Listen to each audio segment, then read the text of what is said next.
Kenyans, I think, are keen on this thing called a handshake.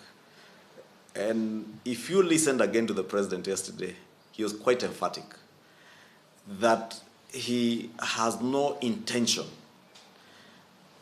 to get the country into the position where the handshake, as it is known in the Kenyan context, got us to.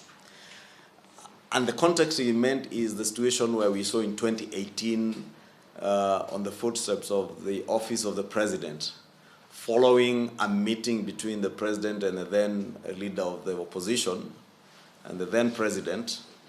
And we created a mongrel of a system where it was never known who is government, who is opposition. And I think the president was quite clear on that. I can confirm the president has not even met with Raila Odinga. He has not even spoken to Raila Odinga, leave alone meeting, leave alone a handshake. Therefore, there is nothing touching on a handshake. The bipartisan approach is an approach that looks at the interest of the country over and above the partisan interest. Because I may have my own interest from the Kenya Kwanza side, or the Kenya Kwanza interest. Azimio may have their own interests that may not necessarily, the partisan interest may not necessarily be the interest of the Kenyan people.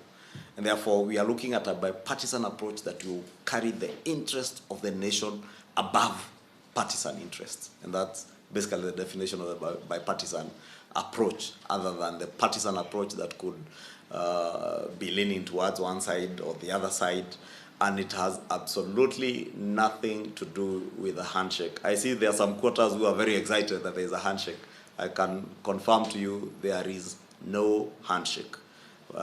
If the calls and the statesmanship of His Excellency the President to call for slowing down of the temperatures, political temperatures, to allow, as he said, to allow government to focus on the economic transformative agenda that they have.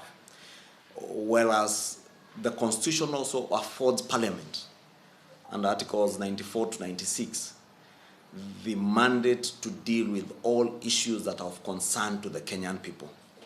Therefore, if there's a section of Kenyans that feels the composition of the new IBC commission that is going to be recruited doesn't reflect their views, then Parliament must be concerned and address those issues. There is a section of Kenyans that feel the cost of living is skyrocketing and out of touch with the common mwananchi. And therefore, parliamentarians and members of parliament in both houses have a constitutional duty to address that as a matter of concern to the Kenyan people. And I think what the president was basically doing is to call on Parliament to take up its rightful role. And I think it's always also quite magnanimous for the opposition to have taken up that call and responded to it almost immediately. And I want to believe they also did this in the interest of the country.